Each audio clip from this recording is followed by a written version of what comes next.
The Anambra State Governor, Charles Soludo, has declared support for the presidential candidate of the All Progressive Grand Alliance, Professor Peter Umeadi. Soludo said the candidate of the Labour Party, Peter Obi, and his supporters, known as the Obidients, weren't a threat to APGA. This was as he said the Obidient movement was an offshoot of the People's Democratic Party, PDP.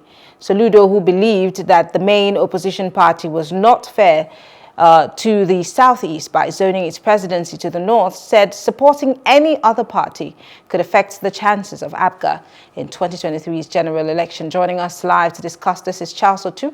He's a political analyst. Mr. Otu, so good to have you join us. Good evening.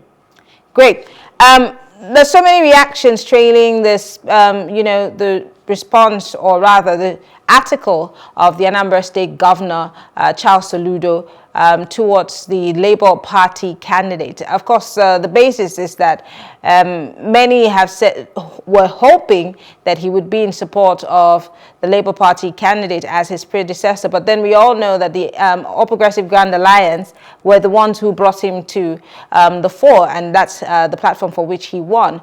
Why do you think that there is this back and forth between the Anambra State Governor and his predecessor Peter Umeadi, especially when he talked about an empty coffer, or rather talking about the fact that the investments that were purportedly made by Peter Umeadi's government did not amount to anything? Thank you very much.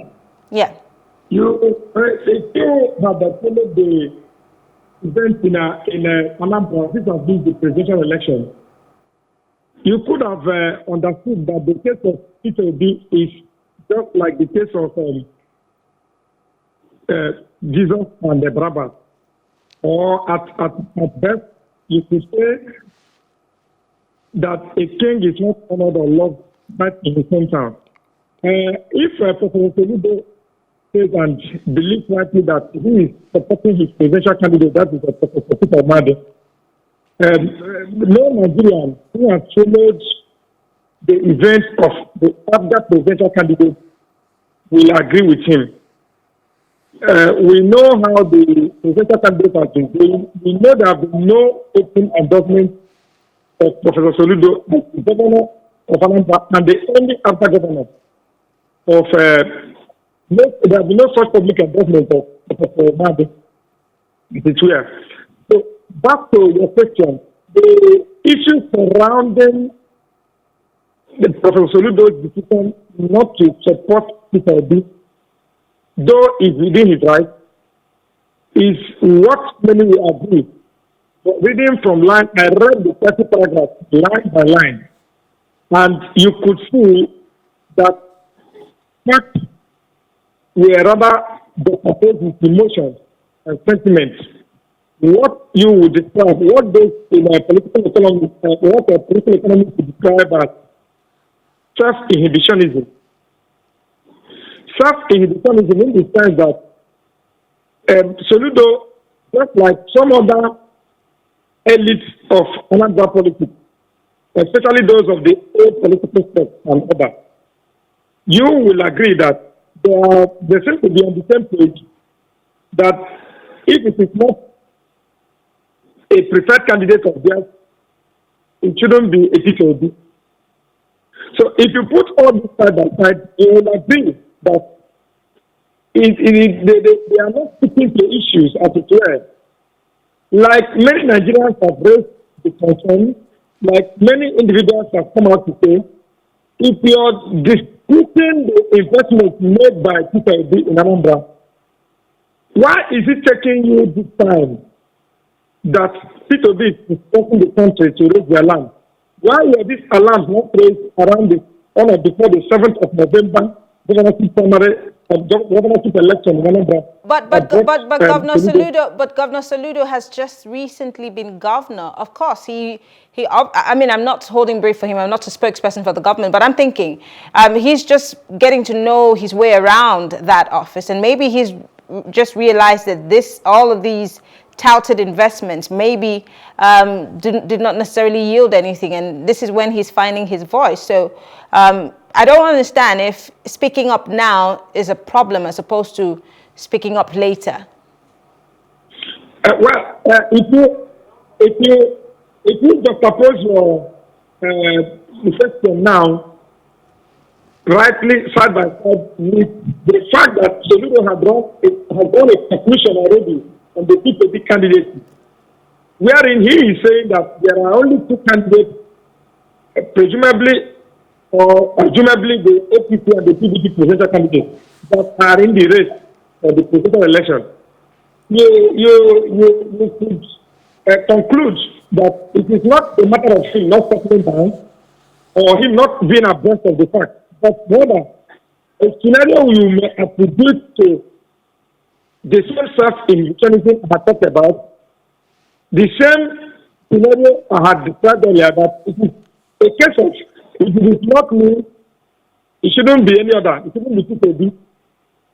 Otherwise, Professor Soludo should have made his diatribe known. This article ought to have come after PDP's visit to him. If he was advisory on this and it's a case of him trying to study the scenario and understand properly the performances of PDP and Obidient, this has been his own era in politics in Anambra. This should have come during PDP's visit. He admitted that PDP said yes. Was this admonition given? Did he tell the public that he has made it clear to his brother PDP that he is going nowhere? The answer is no.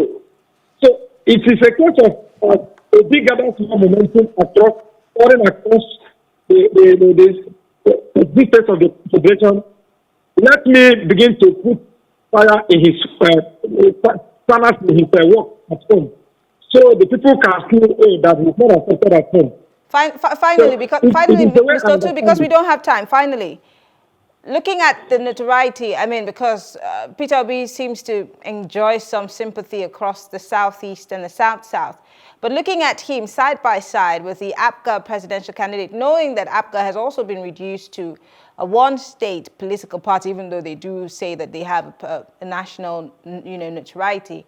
What are the chances of that presidential candidate as opposed to a Peter Obi and other 16, if not more, presidential candidates? In closing. Thank you very much, Marianne.